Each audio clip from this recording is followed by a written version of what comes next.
President Jonathan, thank you so much for sitting down to speak to CNN. You're welcome. Nigeria is celebrating 50 years of independence. I want to get your thoughts on what you think the country has achieved in that time. Within the past 50 years, as a nation, just like as a child, that you start developing, when you get to the age of 25, you look back, compare yourself with your peer. By the time you get to the age of 50, you also look back and see what you have achieved. One thing that I know and I feel Nigerians must celebrate is our unity and our peace. Yes, we experienced a civil war that lasted 30 months. Some other countries experienced civil war that lasted years. We have our own challenges that government is confronting, but still we play a significant role globally. Whenever they talk about Africa, we want Nigeria's voice. So you can still see that Nigeria still plays a unique role globally. We are still united, we are confronting our challenges. That alone is enough to celebrate. You talk about the unity and stability that Nigeria has as a feature of this 50 years. Another feature is the high poverty rates and the infrastructure issues that remain. These are two elements that exist in a country that over the course of 50 years has established itself as a world leader in oil production. There is a lot of money in this country. I've been here several times and spoken to a lot of people, yet you're still dealing with these issues. Where is all the money gone? If you look at the money gotten from oil vis-a-vis the population of Nigeria, you'll see it's quite little. In most cases, when people talk about the oil wealth, they compare nations. There are some nations that you have less than 5 million people. Nigeria has 150 million people. I cannot say that all the money we've earned from oil from 1958, that the first drop of oil was exported from this country till date, that the money has been effectively used. I'm not saying that there are no leakages. I want us to look forward now. There are many who believe that with your decision to seek re-election, you're going against the zoning agreement, which states that the presidency will rotate between the North and South every 8 years. The late President Yar'Adua was a Northerner. He died in his first term. There are those who feel you're putting personal ambition ahead of the stability and peace of Nigeria. Is that what you're doing? Definitely not. You see, the argument about zoning and the presidency of Nigeria, it looks like the philosophical argument of the hen and the egg and the hen, who is older, through the evolutionary process, who comes first. In the first place, if this country has agreed that presidency will rotate north and south, I couldn't have been the president today. I couldn't have been. If there's an agreement in this country that it will rotate north and south, I couldn't have been the president. The day Yar'Adua died, another Northerner would have taken over and I could have continued as a vice president. You're effectively saying, if I understand you, that the zoning agreement doesn't include the presidency. Is that what you're effectively saying? You're saying it includes other secondary issues? Because many disagree with that. Even the former vice president, Atiku Abubakar, has said that is not the case. They cite a 2002 meeting in December, caucus meeting, where they say that there was an express decision that it should include the presidency. But be that as it may, I ask you this question. Should violence break out, which you can never rule out in Nigeria, unfortunately, it's a reality. Should violence break out as a result of your decision because the Northerners are aggrieved, will you take responsibility for what plays out? I can tell you very clearly that violence will not break out because of my interests. I can tell you very clearly. As a nation, we have our own challenges. We have security challenges. We have been in the country. If my interests would have instigated crisis, that day the signs would have shown. But if anybody thinks that he will go and fuel crisis, we'll take him on. What do you stand for? What I stand for? What do you stand for? Your policies? Your policies?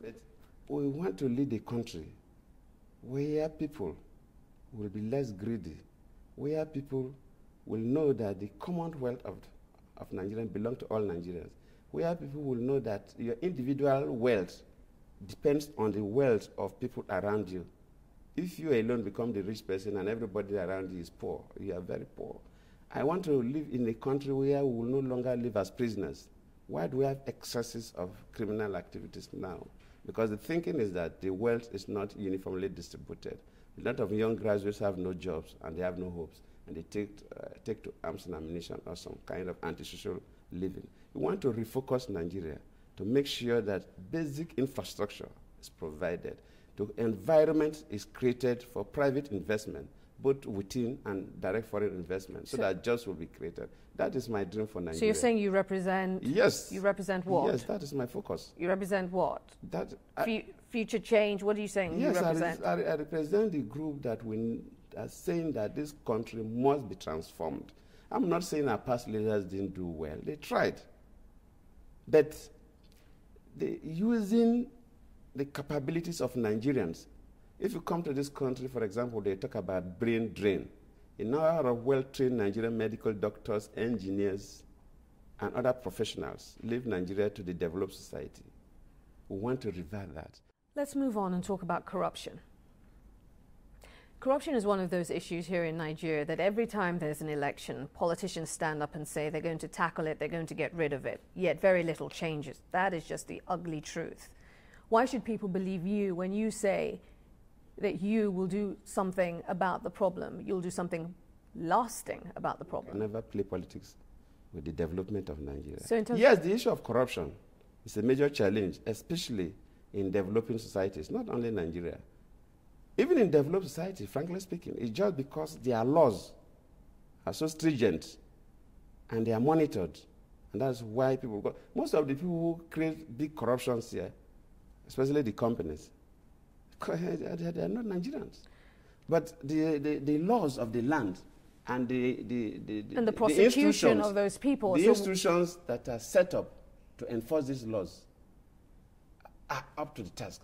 And what I have to do, it's not me, Goodluck.jonathan, that will go and catch a corrupt person. No. But we will strengthen the institutions to do their work. That is what happens in developed society. I want to talk about the Niger Delta and what your plans are should you become president after the 2011 elections, what your plans are to permanently deal with the issues there. It's challenging, especially now that resources are limited, but you must provide the basic infrastructure. Second is the education. We must focus that area and make sure that the young men and women from that area have the opportunity to be well educated. Because somebody who is well educated, the orientation changes. And when you now educate the people, they will now play a key role in the oil industry. So if you provide the basic infrastructure, which is not going to be done overnight, you provide good education, and you make them play a role in the long chain of the oil industry, then you see that this restiveness will begin to get reduced gradually. A place like Somalia, for instance, if you're called on to submit troops, to contribute troops, would Nigeria... No, it's that. We cannot go to Somalia for peacekeeping. We must go to Somalia for peace enforcement.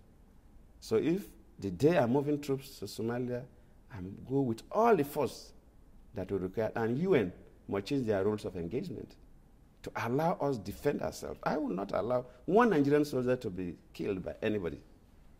But the rules of engagement by the UN, because they must work under the UN cover, their rules of engagement create problems where you have very, very militant and non-cooperative militia group who will see the UN troops as their enemies, when indeed they're supposed to be their friends. So you would be looking to change the mandate effectively? Yes, and we'll not send just one. We must send enough, and we must provide them with enough platforms for them to operate. That part of this country must be under control. I will not tell you too much, but it must be under control.